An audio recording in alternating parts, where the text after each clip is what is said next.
Secret book. रात का समय था और शहर के एक सुनसान इलाके में एक पुरानी खंडर सी इमारत खड़ी थी। इस इमारत में एक रहस्यमय किताब छिपी हुई थी, जिसे लेकर कई तरह की अफवाहें फैली हुई थी। कहते थे कि जो भी इस किताब को खोलता है उसे खौफनाक परिणामों का सामना करना पड़ता है। अर्पित, जो एक साहसी और जिज्ञासु लड़का था, उसने ठान लिया कि वो इस किताब का रहस्य जरूर सुलझाएगा। एक शाम वो अपने दोस्त विक्रम के साथ उस खंडर में घुसा। दोनों ने काफी समय वहां खोजना शुरू किया, लेकिन कुछ खास नहीं मिला। तभी अचानक विक्रम ने एक पुरानी लकड़ी की अलमारी में एक किताब देखी। किताब के कवर पर अजीब सी एक छवि उकेरी हुई थी। अर्पित ने किताब को निकाला और जैसे ही उसने उसके पन्ने पलटे, अजीब घटनाएं घटने लगी। अलमारी का दरवाजा बंद हो गया। दीवारों से अजीब सी आवाजें आने लगी। विक्रम डरा हुआ था, लेकिन अर्पित ने किताबों को और पढ़ने की कोशिश की। ये क्या है? विक्रम चिल्लाया। ये तो किसी अन्य दुनिया की बातें लग रही है। किताब के अंदर कुछ रहस्यमय मंत्र थे। अर्पित को महसूस हुआ कि इस किताब में कोई रहस्य छिपा है, लेकिन वो समझ नहीं पा रहा था कि आखिर वो क्या है। तभी किताब के पन्नों से एक चमकने वाली रोशनी बाहर निकली और अर्पित के हाथ से किताब छीनकर हवा में उड़ने लगी। विक्रम और अर्पित घबराए हुए थे। किताब हवा में उड़ते हुए कमरे के एक कोने में चली गई, जहां एक गहरी खाई थी। दोनों डर के मारे भागने लगे, लेकिन किताब का रहस्य उनका पीछा नहीं छोड़ रहा था। अर्पित और विक्रम अब जानते थे कि किताब का रहस्य बहुत खतरनाक था, और वो अब इस रहस्य को जानने से डरते थे, क्योंकि उस किताब के अंदर कुछ और भी था जो उनका जीवन बदल सकता था। अर्पित और विक्रम खंडर से बाहर भागते हुए सांसें थामे हुए थे। वो किताब जो एक क्षण पहले उनके हाथों में थी, अब हवा में उड़ी और उनके सामने अचानक गायब हो गई थी। दोनों डर के मारे कांप रहे थे। विक्रम तो अब तक चुप था, जैसे उसे समझ ही नहीं आ रहा था कि क्या हुआ। अर्पित हालांकि थोड़ा साहसिक था, मगर इस बार वो भी पूरी तरह से उलझन में था। विक्रम, मुझे लगता है कि हमें उस किताब का पीछा करना होगा, अर्पित ने धीमे से कहा। ये कोई साधारण किताब नहीं है, कुछ बहुत गहरा है इसमें, और मुझे लगता है कि ये हमारी समझ से कहीं बाहर है। विक्रम ने डरते हुए कहा, पर वो किताब कहाँ चली गई? और अगर वो हमें फिर से दिखे तो क्या होगा? हमें इसकी कीमत समझने की ज़रूरत नहीं है, हमें इससे दूर रहना चाहिए। लेकिन अर्पित का मन नहीं मान रहा था। वो जानता था कि अगर वो किताब सच में कोई खतरनाक चीज़ है तो उसे उसका रहस्य सुलझाना होगा, वरना ये उनके और उनके जैसे लोगों के लिए खतरा बन सकती थी। उसने विक्रम को समझाया, हम केवल एक बार और उस जगह पर जाएंगे, हम किताब का पीछा करेंगे। अगर हमें वहाँ कुछ अजीब लगे तो हम वापस लौट आएंगे। विक्रम मान गया और दोनों ने फिर से खंडर की ओर कदम बढ़ाए।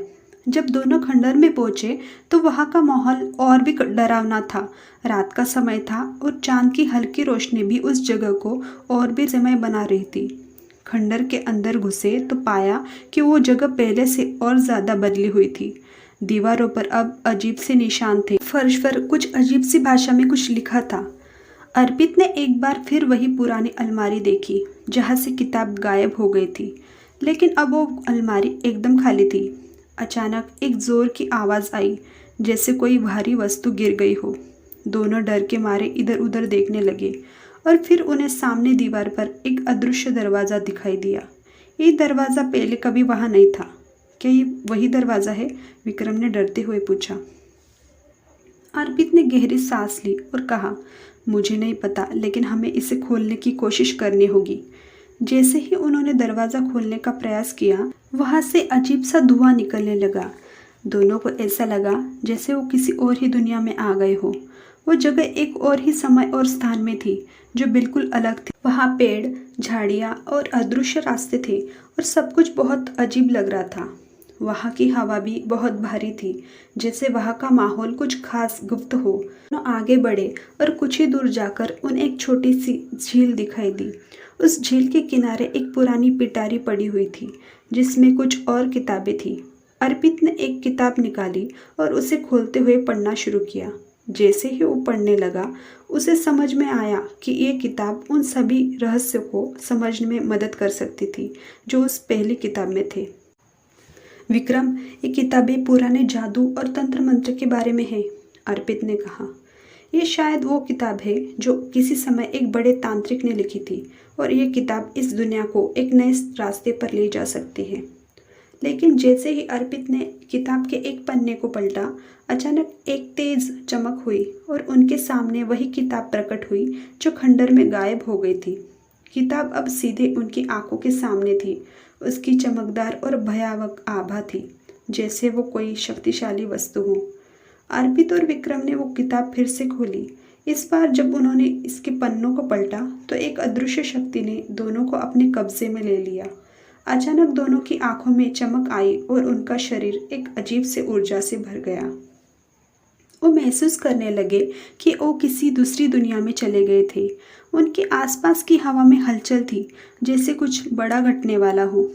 अर्पित को समझ में आने लगा कि ये किताब केवल एक साधारण किताब नहीं थी, एक प्राचीन तंत्र का हिस्सा थी जो किसी ने पूरी दुनिया को अपने कब्जे में लेने के लिए लिखा था। किताब में कुछ मंत्र और जादुई कृत्य थे जो किसी को भी असाधारण शक्तियों का मालिक बना सकते थे। हमने जो किया वो बहुत बड़ा खतरा बन सकता है, विक्रम घबराए हुए बोला। अगर ये किताब सच में इतनी शक्तिशाली है तो हमें इसे किसी भी कीमत पर बंद करना होगा। अर्पित की आंखों में अब एक नया उद्देश्य था। उसने ठान लिया कि वो इस किताब को कभी भी बुरे हाथों में नहीं जाने देगा। हमें इसे इस जगह पर वापस छोड़ना होगा, अर्पित ने कहा, जहाँ से हम आए थे, ताकि इसकी शक्ति का कोई गलत उपयोग ना हो। इस प्रकार अर्पित और विक्रम ने अपने साहस और समझदारी से उस किताब के रहस्यों का सामना किया और इसके खतरनाक प्रभाव से बचने की कोशिश की। लेकिन अब वो जान चुके थे कि उनके सामने कुछ और भी खतरनाक चीज़ें हो सकती हैं।